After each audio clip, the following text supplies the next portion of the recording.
Hello dear brothers and sisters. Welcome to போத்தமிழ். போத்தமிழில் அடுத்த ஒரு டாபிக் பார்த்தீங்கன்னா அறநூல்கள். அறநூல்கள் பார்த்துட்ருக்கோம்.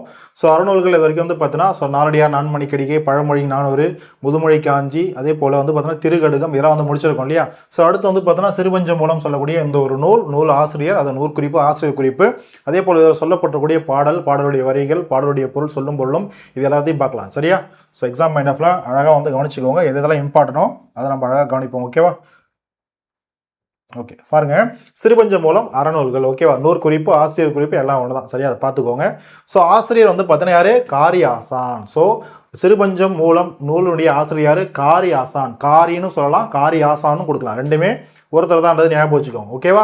அதே போல மாக்காரி ஆசான், அதை பார்த்தீங்கன்னா இந்த நூலுடைய பாயிர பகுதியில் மாக்காரி ஆசான் அப்படின்னு சொல்லிட்டு இவர் குறிப்பிடுறாங்க. ஓகேவா?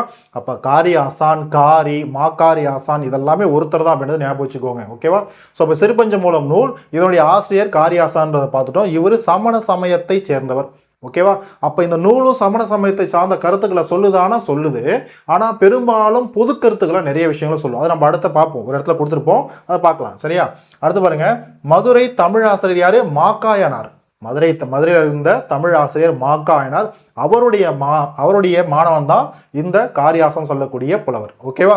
அப்போ மாக்காயனருடைய மாக்காயனுடைய மாணவர்கள்ல இவரும் ஒருத்தர். அதே போல காரியாசான் இவருடைய சமகாலத்தவர் தான் கனிமேதாவியார். கனிமேதாவியார் யாரு? அடுத்த வகுப்புல நம்ம 7வது என்ற நூலை பார்ப்போம் இல்லையா, அந்த நூலுடைய ஆசிரியர். ஓகேவா? அப்ப காரியாசானும் கனிமேதாவியாரும் சமகாலத்தவர் அப்படின்றது ஒரே காலகட்டத்தை சேர்ந்தவங்க. அது மட்டும் இல்லாம ஒரே காலகட்டத்தை சேர்ந்தவங்க சொல்லிட்டோம் இல்லையா. அதனால காரியாசானும் கனிமேதாவியாரும் ரெண்டு பேருமே மாக்காயனாருடைய மாணவர்கள். ஓகேவா? மாணாக்கர். ஓகேவா? அதையும் ஞாபகம் வச்சுக்கோங்க. ரெண்டு பேரும் சமகாலத்தவர்கள். ரெண்டு பேரும் ஒரே சாலையில படிச்சவங்க. யாரு? மாக்காயனார்கிட்ட படிச்சவங்க. அதான் கல்வி சாலை, அந்த அவர்கிட்ட படிச்சவங்க. ஓகேவா?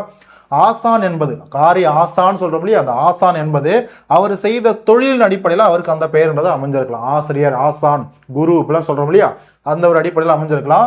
இந்த ஒரு சிறுபஞ்ச மூலம் நூலும் 17 கீழ்கணக்கு நூல்களில் இதுவும் ஒன்று. அதே போல இது வெண்பா வகை நூல் சார்ந்தது. அதே போல இது ஒரு அறநூல். ஏன்னா அறநூல்கள் டாபிக்ல படிச்சுட்டு இருக்கோம்.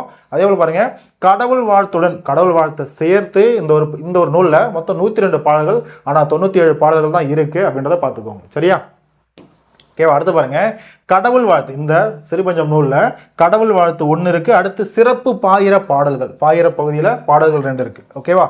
அடுத்து பாருங்க, மருந்தின் பெயரால் அமைந்த நூல்கள்ல எப்படி நம்ம திருக்கடுகம், சிறுபஞ்ச மூலம், 7வது இந்த மாதிரி பாக்குறோமோ, அப்ப சிறுபஞ்ச மூலமும் இதுல ஒரு நூல் இல்லையா. அப்ப மருந்தின் பெயரால் அமைந்த நூல்கள்ல இதுவும் ஒண்ணு. ஓகேவா? சிறு பஞ்ச மூலம். சிறு அப்படின்னா சிறியன்னு அர்த்தம், பஞ்சு அப்படின்னா 5, மூலம்ன்றது வேறுன்னு அர்த்தம். ஓகேவா? அப்ப பஞ்சம்னா 5, மூலம்னா வேறு. அப்ப சிறு பஞ்ச மூலம்னா 5 சிறிய வேர்களை கொண்ட மருந்து பொருள்னு அர்த்தம். ஓகேவா? ஓகேவா? சிறுபஞ்ச மூலம் அப்படின்றது எப்படி 5 சிறிய வேர்களை கொண்ட மருந்து பொருளோ, அதே போலதான் இந்த சிறுபஞ்ச மூலம் நூலும் தன்னுடைய என்ன சொல்றது செய்யுள் பகுதியில் 5 கருத்துக்களை சொல்லுவோம். ஓகேவா? அப்ப 5 வேர்கள் என்னென்னது இதுல குறிப்பிட்டபடி 5 வேர்கள் இந்த மருந்து நூல்ல கண்டங்கத்திரி, சிறுவழுதுணை, சிறுமல்லி, பெருமல்லி, நெருஞ்சி. ஓகேவா? இது 5ம் சேர்ந்த வேர்கள் தான் இந்த சிறுபஞ்ச மூலம் சொல்லக்கூடிய ஒரு மருந்து. ஓகேவா? எப்படி இந்த 5 வேர்களும் சேர்ந்து உடலுடைய நோயை போக்குதோ, அதே போல இந்த சிறுபஞ்ச மூல சொல்லப்பட்டிருக்கூடிய 5 கருத்துக்கள் மனிதனுடைய அறியாமையை, மனிதனுடைய என்ன சொல்றது சிறந்த கருத்துக்களை சொல்லும். ஓகேவா? ஓகே. இந்நூல் வேறால் அமைந்த பெயர் பெற்றுள்ளது. அடுத்து பாருங்க, பாடல்களில் உள்ள 5 கருத்துக்கள், ஒவ்வொரு பாடலையும் 5 கருத்துக்கள் சொல்லப்பட்டிருக்கும். 5 கருத்துக்கள் மக்களுடைய அறியாமையை போக்கி நல்வழிப்படுத்துகின்றன, நல்ல கருத்துக்களை சொல்லுது. சிறுபஞ்ச மூலம் பாடல்களில் நன்மை தருவன. நல்லா பாருங்க, இதுல இருக்கக்கூடிய பாடல்கள்ல எதெல்லாம் நன்மை, எதெல்லாம் செஞ்ச நல்லது நம்மளுக்கு நடக்கும், எதெல்லாம் நம்மளுக்கு தீமை தரும், எதெல்லாம் நகைப்புக்கு உரியன. ஓகேவா? கேலி, கிண்டல், நகைப்புக்கு, சிரிப்புக்கு உரியவன்னு சொல்லும் இல்லையா, எதெல்லாம் நகைப்புக்கு உரியவன அப்படின்னு சொல்லிட்டு பாடல்கள்லாம் வகைப்படுத்தலாம் அதனுடைய பாடல் வரிகள்ல. ஓகேவா? என்னும் வகையில் வாழ்வியல் உண்மைகளை இந்த சிறுபஞ்ச நூல் நம்மளுக்கு பாடல் வரிகளை சொல்லப்பட்டிருக்கு. சமய கருத்துக்கள் சமண சமயத்தை சார்ந்தா இருந்தாலும் சமண சமய கருத்துக்கள் குறைவாகவும், பொது கருத்துக்கள் நிறைய நல்ல விஷயங்கள், பொது கருத்துக்களை, பொது அறிவு சார்ந்த விவரங்களை நம்மளுக்கு இந்த நூல் மிகுதியாக அதிகமாக சொல்லப்பட்டிருக்கு. ஓகேவா? அடுத்து பாருங்க, சிறந்த புலவனுக்குரிய இலக்கணம் இதுதான் அப்படின்ற செய்தியும் இந்த ஒரு சிறுபஞ்ச நூலுடைய செய்யுள் வரிகளை சொல்லப்பட்டிருக்கு. சரியா? அடுத்து பாருங்க, தோற்கன்று ஒரு பார்த்தீங்கன்னா இப்போ ஒரு கன்று ஒரு பசு இருக்குன்னு வச்சுக்கலாம், ஒரு மாடு கன்று போட்டுருச்சு அப்படின்னா அது இறந்த போயிடுச்சுன்னு வச்சுக்கோங்களேன். அந்த தோல் பசு அந்த தோலை வச்சு அந்த வைக்கோல்லாம் உள்ள வச்சு அது ஒரு என்ன சொல்றது கண்ணுக்குட்டி மாதிரி வச்சு அதை காட்டி காட்டி பால் கறப்பாங்க இல்லையா. ஆக்சுவலாக அந்த மாதிரி பழக்கம் வந்து கொடியதுன்னு சொல்கிறாங்க. அந்த ஒரு பழக்கங்கள் நிறைய இடத்துல செஞ்சுட்டு இருக்காங்க. ஸோ அதை அந்த மாதிரி இருக்கிறது கொடிய ஒரு விஷயம், ஒரு தவறான ஒரு விஷயம் அப்படின்றது சிறுபஞ்ச மூலம் நூலில் காரியாசன் அவர்கள் குறிப்பிடுறாரு. ஓகேவா. அப்போ தோற்கன்றை காட்டி பசுக்களை கறக்கக்கூடிய, அதாவது பசுக்களை பால் கறக்கக்கூடிய பழக்கம், கொடிய பழக்கத்தை பற்றியும் இந்த நூல் தெளிவுபடுத்துது. ஓகேவா. ஸோ பார்த்துக்கோ. அப்போது இப்படிப்பட்ட ஒரு பழக்கம் அந்த ஒரு காலகட்டத்தில் இருந்துச்சு. ஆனால் அது ஒரு கொடிய பழக்கம் அப்படின்ட்டும் இவர் சொல்கிறார், தவறான ஒரு பழக்கம் அப்படின்றதும் சொல்கிறார். ஓகேவா. ஏன்னா அது ஏமாத்துறது மாதிரி தானே. ஓகேவா. ஒரு பசுகிட்ட போயிட்டு என்ன சொல்ல, இறந்த ஒரு கன்றுக்குட்டி இறந்து போயிடுச்சு, ஆனால் அது வந்து என்ன சொல்கிறது பால் கறக்கணும் அப்படின்றதுக்காக ஒரு தோல் கன்று மாதிரி காட்டி நம்ம பால் கறக்கிறது அது ஒரு தவறான செயல், அதை ஏமாத்துற மாதிரி அப்படின்ற மாதிரி சொல்கிறாரு. ஸோ அது பார்த்துக்கோங்க. அடுத்து பாருங்க, 9ஆம் வகுப்பு புதிய புத்தகத்தில் இருக்கக்கூடிய பாடல் சொல்லும் பொருளும் அடுத்த பாடலுடைய பொருள் பார்த்துருமா. பாருங்க, பூவாது காய்க்கும் மரம்புல, அதாவது பூவாதுனா பூ பூக்காம காய்க்கக்கூடிய மரங்கள் உலனா மரங்கள் இருக்கு. ஓகேவா. அப்படின்னாது அத்தி மரம் ஆலமரம் எல்லாம் அது பூவாம காய்க்கக்கூடிய மரங்கள். அப்போ பூவாது காய்க்கக்கூடிய மரங்களும் போல நன்று அறிவார், நல்லது எது தீயது எதுன்னு அறியக்கூடியவங்க இருப்பாங்க இல்லையா. ஸோ அது போல மூவாது மூத்தவர், நல்லது எது கெட்டது எதுன்னு சொல்றதுக்கு ஒரு அறியக்கூடியவங்க சிறியவர்களா இருந்தாலும் பெரியவர்களா இருந்தாலும், அதாவது மூவாதுனா யாரு, சிறியவர்கள், மூத்தவங்களா இல்லாத சிறியவர்களுக்கும் நல்லது எது கெட்டது எதுன்னு தெரிஞ்சதுன்னா அவங்களும் மூத்தவங்க தான். மூத்தவர். அடுத்து பாருங்க, நூல் வல்லார், நல்ல நூல்களை தேடி படிக்கிறவங்க, அதான் நூல் வல்லார். ஓகேவா. நல்ல கருத்துக்களை தேடி தேடி படிக்க நூல் வல்லார். அடுத்து பாருங்க, தாவா விதையாமை நாறுவ வித்து உல, விதைக்காமலேயே முளைக்கக்கூடிய விதைகளும் இருக்கு. ஓகேவா. அதை பார்த்தோன்னா விதைக்க மாட்டாங்க, ஆனால் வந்து பார்த்தீங்கன்னா செடிகள் அங்கங்கே வளர்ந்துருக்கும், நம்ம போய் விதைச்சிருக்க மாட்டோம், ஆனால் செடிகள் உருவாகிருக்கும் இல்லையா. அந்த மாதிரி செடி கொடிகளும் இருக்கு அப்படின்றது இந்த ஒரு பாடல் வரிகள் சொல்லுது. ஓகேவா. அதே போல கடைசியா பாருங்க, இப்போ இது ஒன்று பார்த்தோமா, இது 2வது பாயிண்டா. அடுத்து பாருங்க, நூல் வல்லார் 3வது பாயிண்டா, 4வது இந்த பாயிண்ட் இல்லையா. அடுத்து பாருங்க, மேதைக்கு உரையாமை செல்லும் உணர்வு, மேதையா இருக்கிறவங்க, நல்லா படிச்சவங்க, கற்றறிந்த மேதையா இருக்கிறவங்க, அவங்களுக்கு உரையாமை, நாம சொல்லி தான் அவங்களுக்கு தெரிய வேண்டிய அவசியம் கிடையாது, நாம சொல்லாமலேயே அவங்களுக்கு அதனுடைய ஒரு விஷயத்துடைய பொருள் புரியும், அர்த்தம்ன்றது புரியும். ஓகேவா. உணர்ந்துப்பாங்க, நல்ல உணர்வு அவங்களுக்கு இருக்கும் அப்படின்னு சொல்லக்கூடியது 5வது. அப்போ 5 கருத்துக்கள் சொல்லியிருக்கு இல்லையா. இதனால தான் சிறுபஞ்ச மூலம் நூல் பாடல் வரிகள்ன்றதை பார்க்குறோம். ஓகேவா. அங்கே பாருங்க, மூவாது அப்படின்னா முதுமை அடையாமல் மூத்தவர்களா இருப்பாங்க, யாரு, நல்லதும் கெட்டதும் தெரிஞ்சவங்க, சின்னவங்களா இருந்தாலும். நாறுவ அப்படின்னா முளைப்ப, பாருங்க, நாறுவ அப்படின்னா முளைக்கக்கூடிய, விதையாமலே முளைக்கக்கூடிய விதைகளும், வித்துனா அது விதைகளும் இருக்கு. அடுத்து பாருங்க, தாவா அப்படின்னா கெடாதிருத்தல்,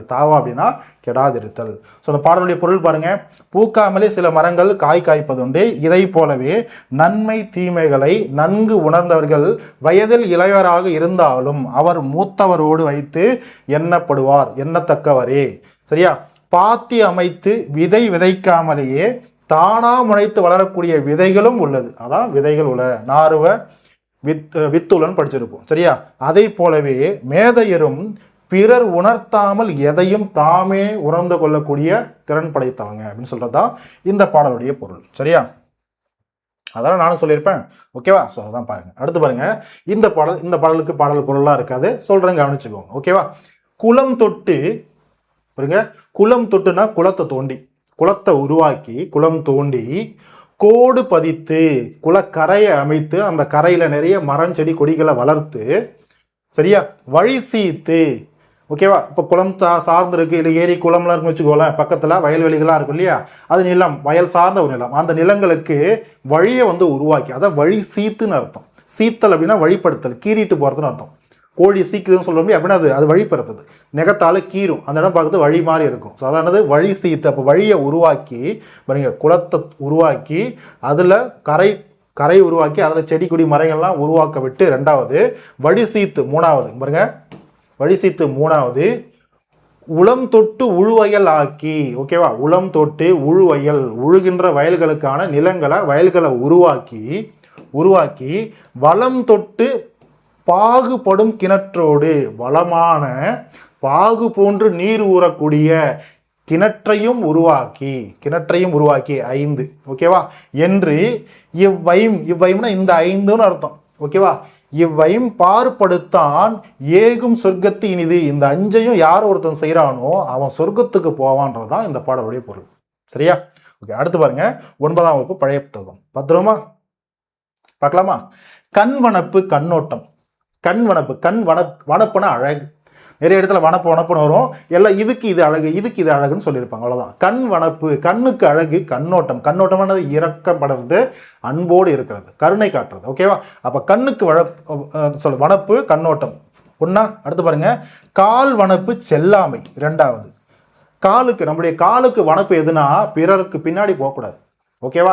அது நீங்க என்ன சொல்லுது, நம்ம பிறர் மனையை நோக்காம இருத்தலும் சொல்லி அதுல மற்றோடைய மனைவியை பார்க்கக்கூடாது. அது ஒண்ணு. அப்படி அது மற்றவங்க பின்னாடி போகக்கூடாது. இது இன்னொரு அர்த்தமாகவும் எடுத்துக்கலாம். பிறர்கிட்ட நம்ம கையேந்தி, அதாவது பார்த்தோன்னா இறந்து நம்ம பிச்சை எடுத்து நம்ம பின்னாடியே போகக்கூடாது. அதுதான் அது. பாருங்க, காலுக்கு வனப்பு, காலுக்கு அழகு எதுனா செல்லாமை, பிறருக்கு பின்னாடி நம்ம போகக்கூடாது. சரியா? இது ரெண்டாவது. ஓகே, அடுத்து பாருங்க, என் வனப்பு இத்துணையாம் என்று உரைத்தல். என்னது கணக்கு. ஓகேவா? ஒரு கணக்குக்கு, ஒரு எண்ணுக்கு வனப்பு அழகுன்றது என்ன அப்படின்னா, பொதுவாக கணிதத்துக்கு அறிவியலுக்கு என்ன ஒரு அழகு அப்படின்னா, இது சரி இது தவறு. ஓகேவா? ஸோ அதே போல் எண்ணுக்கு வந்து பார்த்தோன்னா இது கூட்டினா அதை வரும், கழிச்சா அதை வரும், பெருக்கினா அதை வரும், வகுத்தா அது மாதிரி வரும் சொல்லிட்டு இதுதான்ன்றது விடைய சொல்றது. அதுக்கு அழகு. ஓகேவா? அடுத்து பாருங்க, பண் வனப்பு பாருங்க, பண் வனப்பு கேட்டார் நன்றென்றல். பண் வனப்புனா, பண்ணுனா இசை. இசைக்கு அழகு எதுன்னு சொல்றாங்கன்னா, அந்த இசையை கேட்கிறவங்க இந்த இசை நல்லா இருக்கு நன்று என்றல். சரியா? நல்லா இருக்குன்னு சொல்லணுமா. அது வந்து பார்த்தீங்கன்னா நான்காவது. ஓகேவா? இது நான்காவது. இது மூன்றாவது. ஓகே, அடுத்து பாருங்க, கிளர்வேந்தன் தன்னோடு. கிளர்வேந்தன் தன்னாடு வாட்டான் நன்றென்றல். அதாவது ஒரு நல்ல வேந்தன் தன் நாட்டு மக்களை வாட்டாமல் வாடி விடாமல் பாருங்க, அவன் அந்த மக்களை காக்குறான், நல்லா பார்த்துக்கிறான்னு சொல்லிட்டு மற்றவங்க சொல்லணும். நன்றென்றல், மற்றவங்க அது நல்லதுன்னு சொல்லணும். ஓகேவா? இது அவனுக்கு வனப்பு, அவனுக்கு அழகு. இந்த 5 விஷயம் தான் சொல்லப்பட்டிருக்கு. சரியா? ஸோ பாருங்க, கண்ணோட்டம்னா இரக்கம் கொள்ளுதல், அன்பு கொள்ளுதல். என் வனப்பு அப்படின்னா ஆராய்ச்சிக்கு அழகு. ஓகேவா? வனப்பு அப்படின்னா அழகு. கிளர் வேந்தன் அப்படின்னா புகழுக்கு உரிய அரசன் அர்த்தம். வாட்டான் அப்படின்னா வருத்த மாட்டான், வாட விடமாட்டான்னு அர்த்தம். ஓகேவா? பார்த்தோம் இல்லையா? ஓகே, பாடலுடைய பொருள் பாருங்க, இங்கே கொடுத்துருக்காங்க. கண்ணுக்கு அழகு இரக்கம் கொள்ளுதல், காலுக்கு அழகு பிறரிடம் இறந்து அதை பிச்சை கேட்டு செல்லாமை, ஆராய்ச்சிக்கு அழகு தன் முடிவை துணைந்து உரைத்தல். ஓகேவா? இதுதான் ரிசல்ட் அப்படின்றது சொல்றது. அது எண்ணுக்கு அழகு. ஓகேவா? அடுத்து பாருங்க, இசைக்கு அழகு அதனை கேட்போர் நன்றென, நல்லா இருக்குப்பா அப்படின்னு சொல்றது. அடுத்து பாருங்க, அரசனுக்கு அழகு குடிமக்களை வருந்தாமல் என்ன பண்றான், காப்பாத்துபவன் அப்படின்ற பேரை அவன் எடுக்கணும். ஓகேவா? ஸோ இதுதான் சிறந்த பண்புகள் அப்படின்றத சொல்லியிருக்காங்க. அடுத்து பாருங்க, 12ஆம் வகுப்பு சிறப்பு தமிழ்ல பழைய புத்தகத்தில் இருக்கக்கூடிய பாடல் வரிகள். ஓகே, பாருங்க, பொருள் போகம் அஞ்சாமை பொன்றுங்கார் போர்த்த அருள் போகாவார். அருள் போகாவார் அறம் என்றைந்தும். பாருங்க, அறம் இந்த பாருங்க, போகாவார் ஈரோட முடிச்சுல அங்க ஆ இருக்கு, அறம் என்று. அடுத்து பாருங்க, என்றைந்தும். இந்த ஐந்தும் இருள் தீர கூறப்படும் குணத்தான் கூர்வேல்வாள். சரியா? கூர்வேர்வல் வேந்தனால் தேற்றப்படும் குணத்தினால். இந்த 5ம் செய்யறவன் சிறந்த மன்னனா, ஒரு வேந்தனா வரதுக்கான தகுதி படைத்தவன், குணத்தான் தகுதி படைத்தவன் சொல்றது. ஓகேவா? என்னென்னது? பொருள்னா பொருள். ஓகேவா? போகம்னா இன்பம்.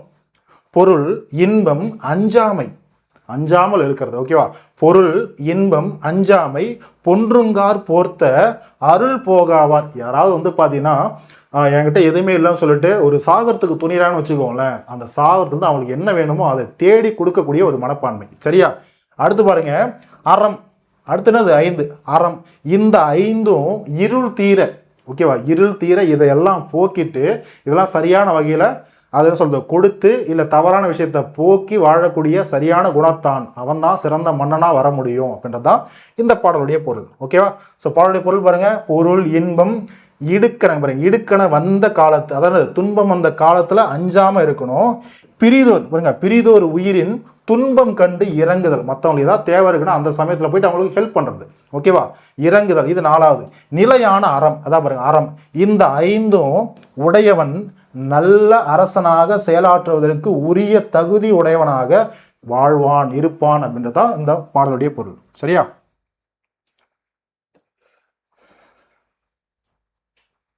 ஓகே, முடிஞ்சதா? ஓகே, கடைசியாக பாருங்க, சில முக்கிய மேற்கோள்கள், சில முக்கிய அவுட் சோர்ஸில் இருக்கக்கூடிய ஒரு சில பாடல் வரிகள், சின்ன சின்ன அவ்வளோதான், இதோட முடிஞ்சது. பாருங்க, நூறுக்கு இயைந்த சொல்லின் வனப்பே வனப்பு. பாருங்க, நூறுக்கு இயைந்த நல்ல நூல்களில் சொல்லப்பட்டக்கூடிய அந்த நூல் அறிவு, ஓகேவா, அந்த நூல் அறிவுக்கு இணைந்து ஒருத்தன் கற்றிருக்கான் அப்படின்னா, அந்த நூலை கற்றிருக்கான் அப்படின்னா, அந்த நூலில் சொல்லியிருக்க மாதிரியே அவனுடைய சொல்லும் இருக்கணும், ஓகேவா, அதுதான் வனப்பு. பாருங்க, அதுதான் அழகு, அதுதான் அழகுக்கே அழகுன்னு சொல்றாங்க, ஓகேவா. அப்போ நல்லறிவு, நல்ல நூல்களில் சொல்லப்பட்ட விஷயத்த நம்ம பேசணும். அந்த அப்படி சொல்றது தான் அந்த சொல்லின் வனப்பே வனப்பு, அதுதான் அழகுன்னு சொல்றாரு. அடுத்து பாருங்க, பேதைக்கு உரைத்தாலும் செல்லாத உணர்வு. பேதைன்னா யாரு? முட்டாள்கள், மூடர்கள், ஓகேவா.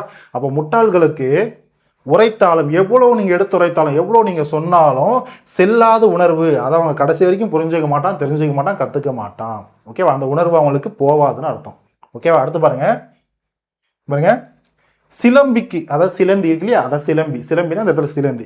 சிலம்பிக்கு தன் சினை கூற்று, கூற்றுன்னு அந்த இடத்துல பகைன்னு அர்த்தம், ஓகேவா. பகை, யமன், எப்படி வேணா நீங்க எடுத்துக்கலாம். இந்த பாடலை பொறுத்த வரைக்கும் கூற்று அப்படின்னா பகை, யமன் அப்படின்னு நீங்க எடுத்துக்கலாம். சிலம்பிக்கு தன் சினை, சினைனா குஞ்சு, அதை பார்த்தீங்கன்னா சிலந்திகளுடைய குஞ்சு, சிலந்திகளுடைய பிள்ளைகள், ஓகேவா, சரியா. சிலந்திக்கு தன் சினை, அதனுடைய சினை தான், அதனுடைய குஞ்சுகள் தான் யமன், அதுக்கு தான் பகை. ஏன்? அது வளர்ந்து நாளைக்கு தாயே விலைக்குள்ள இது பண்ணி வச்சு சாப்பிட்ரும், ஓகேவா, அதுதான் பகை. அதே போல பாருங்க, நீள்கோடு விலங்கிற்கு கூற்று. நீள்கோடு, கோடுன்னா அந்த இடத்துல கொம்பு, கோடுனா கொம்பு. இப்போ மாட்டுக்கு கொம்பு இருக்கா, மானுக்கு கொம்பு இருக்கா, ஓகேவா. அந்த நீண்ட கோடு, நீண்ட கொம்பு தான் ஒரு விலங்கிற்கு பகை. ஏன்னா அது என்ன பண்ணுவோம், குத்தி ஒரு இடத்துல இது பண்ணி அதை தண்ணியை அழிச்சுக்கும் இல்லையா, அதுக்கு அது பகை மாதிரி. அடுத்து பாருங்க, மயிர் தான், மயிரும் பகை. எதுக்கு? மயிர்னா அது கூந்தல், சரியா, முடி இருக்கு இல்லையா, முடியும் பகை. எதுக்கு? கவரிமானுக்கு, ஓகேவா. அது பாருங்க, மயிர்தான் வளம்படா, சரியா, நல்ல வலிமை மிக்க, எந்த ஒரு பிற உயிரினங்களால, பிற மான்களால தோற்கடிக்க முடியாத ஒரு வல்லமைப்படுத்தது கவரிமான், ஓகேவா. அந்த கவரிமானுக்கு பகை எதுனா தன்னுடைய முடியான மயிர், ஓகேவா. என்னது? மயிர் நீங்கிடுச்சு அப்படின்னா கவரிமான் இறந்துரும் சொல்லுவோம் இல்லையா, அப்போ அதுக்கு பகை என்னது? அந்த மயிர் தான் அப்படின்றது, ஓகேவா. 3 பாத்திரமா. அடுத்து பாருங்க, மாவிற்குன்னா என்னது? இந்த கவரிமான தான் இங்க மான விலங்கு இல்லையா, அப்ப கவரிமான தான் இடத்துல விலங்கா சொல்றாங்க, ஓகேவா. ஸோ கூற்று. அடுத்து பாருங்க, மாங்கெண்டிருக்கு, மாங்கெண்டிருக்கு, நெண்டு அப்படின்னா நண்டு, ஓகேவா. நெண்டு அப்படின்னா நண்டு, சரியா. நெண்டிற்கு தன் பார்ப்பு, பார்ப்புனா இதுவும் என்னது? இதுவும் தன்னுடைய பிள்ளைகள் இல்ல அதனுடைய குஞ்சுகள்னு அர்த்தம், ஓகேவா. ஸோ நெண்டிற்கு, நண்டிற்கு தன் பார்ப்பு, ஓகேவா. நாவிற்கு நன்றல்ல வசை. பாருங்க, அப்ப நெண்டிற்கு தன் பார்ப்பு பகை, அது கூற்று, அதுக்கு அது பகை, தன்னுடைய குஞ்சுகளே பகை, ஓகேவா. அது போல பாருங்க, நாவிற்கு நன்றல் வசை, இந்த நாவிற்கு வசை பாடுறது இல்லையா, நம்முடைய நாக்குக்கு வசை பாடுறது இல்லையா, அதுக்கு அதுதான் பகை. ஏன்னா நாவுக்கு நம்ம வசைப்பாட மற்றவங்களை திட்டுறோம்னா அது நம்மளுக்கு நல்லதா கிடையாது, கேடுகள் தான் முடியும், அது நம்மளுக்கு பகையை உண்டாகும் இல்லையா. அப்போ அதுதான் நன்றல்ல, அதுதான் கூற்று, அதுதான் என்ன சொல்றது, பகை, யமன் அப்படின்றது, ஓகேவா. ஸோ இது அடுத்த ஒரு பாடல். அடுத்த பாடல் பாருங்க, கடைசி பாடல், ரொம்ப இதுவும் ஈஸி தான். பாருங்க, பூத்தாலும் காயா மரம் உல. பூக்கும் ஆனா காய்க்காத மரம் இருக்கு இல்லையா, ஸோ அப்போ மரம் உல. அதே போல நன்றறியார், நன்று எது தீமை எதுன்னு சொல்லிட்டு அறியாதவர்கள் மூத்தாலும் மூவார். மூத்தவர்களாக இருந்தாலும் அவங்க மூத்தவர்கள் கிடையாது, ஏன்னா அவங்களுக்கு நல்லது கிடையாது தெரியாது, அவங்க நம்ம சான்றோர்கள் மூத்தவர்கள் சொல்லக்கூடாது, ஓகே. அடுத்து பாருங்க, நூறு ஏற்றாதார், நூறு ஏற்றாதான் நூல் தேற்றாதார், நல்ல நூல்களை படுத்து இது நல்ல நூல் கெட்ட நூல் சொல்லிட்டு தெரியாதவங்க, தேற்றாதவங்க, படிக்காதவங்க, சரியா, அவங்க. அடுத்து பாருங்க, பாத்தி புதைத்தாலும் நாராத வித்து உல. பாத்தியா நம்ம புதைச்சாலும், பாத்தி கட்டி நம்ம இது பண்ணாலும், நம்ம என்னதான் பார்த்தோன்னா விதைச்சாலும் அது விதைக்காம போறக்கூடிய விதைகளும் இருக்கு. எப்படி நம்ம ஃபர்ஸ்ட் பாடல்ல நம்ம விதை தூவாமே விதைக்கக்கூடிய விதைகளும் இருக்கு அப்படின்னு பார்த்தோமோ, அதே போல பாத்தி கட்டி நீங்க நீர் பாய்ச்சினாலும் விதைக்காம போற விதைகளும் இருக்கு, ஓகே. ஸோ அப்போ இது 4வது. அடுத்து பாருங்க, பேதைக்கு உரைத்தாலும், இதுதான் இங்க பார்த்துருப்போம், பேதைக்கு உரைத்தாலும் செல்லாத உணர்வு. அப்போ என்னதான் முட்டாள்களுக்கு நம்ம எவ்வளோ எடுத்துரைச்சாலும் அவங்களுக்கு நல்ல அறிவு போய் சேரவே சேராது, ஓகேவா. ஸோ இதுதான் என்னது, இதெல்லாம் இன்னாதது, இதெல்லாம் பார்த்தீங்கன்னா என்னது, இன்னாது, அதை பார்த்தீங்கன்னா துன்பம் தருவது, இதெல்லாம் துன்பத்தை தரும், இதெல்லாம் தீமையை தரும் அப்படின்றது, இதுவும் தீமையை தருது அப்படின்றது, ஓகேவா. இதெல்லாம் பாருங்க, அந்த வனப்பு இந்த மாதிரிலாம் வருது இல்லையா, இதெல்லாம் பாசிட்டிவா நன்மை தருவன அப்படின்ற கான்செப்ட்ல சொல்றது, ஓகேவா. அப்போ சிறுபஞ்சமூல்ல நன்மை தருவன, தீமை தருவன, நகைப்பு கூறுவன இப்படின்ற கான்செப்ட்லயும் பாடல்கள் இருக்குன்னு பார்த்தோம் இல்லையா. ஸோ இதான் அது எக்ஸாம்பிள். ஓகேவா? ஸோ புரிஞ்சிருக்கும் நம்புறேன். ஸோ சிறுபஞ்ச மூல நூலில் இருக்கக்கூடிய முக்கியமான பகுதிகள் இதுதான். ஸோ இதை அழகாக படிச்சுக்கிட்டீங்க அப்படின்னா எக்ஸாம் பாயிண்ட் ஆஃப்ல எந்த கொஸ்டின் கேட்டாலும் ஸோ பாடலுடைய வரிகள் ரொம்ப இம்பார்ட்டன்ட். ஏன்னா வரிகளை கொடுத்து எந்த நூலோட கேட்கலாம், அந்த வரிகளை கொடுத்து அதில் முக்கியமான ஒரு சொல்லை கொடுத்து இந்த சொல்லுடைய பொருள் என்னன்றது கொஸ்டின் கேட்கலாம், இல்லை டேரெக்டாக இந்த பாடலில் இருக்கக்கூடிய ஏதாவது ஒரு சொல்லை கொடுத்து சொல்லும் பொருளும்ன்ற கான்செப்டில் கொஸ்டின் கேட்கலாம். ஓகேவா? எப்படியான கொஸ்டின் கேட்கலாம். அதே போல் நூற்குறிப்பு, ஆசிரியர் குறிப்புலேருந்து காரி ஆசான் இந்த சிறுபஞ்சம் நூலுடைய நூற்குறிப்பு, ஆசிரியர் குறிப்பை பேஸ் பண்ணியும் கொஸ்டின்ஸ் கேட்கலாம். ஓகேவா? ஸோ எல்லாத்துக்கும் தயாராக இருக்கணும், ப்ரிப்பேர் பண்ணிக்கோங்க. நான் சொன்ன பாடலுடைய பொருள் எல்லாத்தையும் வந்து பார்த்தீங்கன்னா சப்போஸ் இங்கே நான் கொடுக்கல அப்படின்னாலும் நான் சொல்கிறத வச்சு தயவு செஞ்சு நோட் பண்ணி வச்சுக்கோங்க. சின்னதாக சைடில் வந்து ஒரு ஹிண்ட் மாதிரி எழுதி வச்சுக்கோங்க. சரியா? ஸோ அவ்வளோதான் சிறுபஞ்சம் மூலம் நூல். ஸோ மறுபடியும் நம்ம அடுத்த ஒரு கிளாஸில் அடுத்த ஒரு அறநூல் பகுதியான ஏலாதி அப்படின்ற நூலுடைய சிறப்புகளை அடுத்த ஒரு பகுதியில் பார்க்கலாம். சரியா? ஸோ மறுபடியும் நம்ம அடுத்த ஒரு கிளாஸில் மீட் பண்ணலாம். ஸோ தேங்க்யூம்மா, தேங்க்யூ.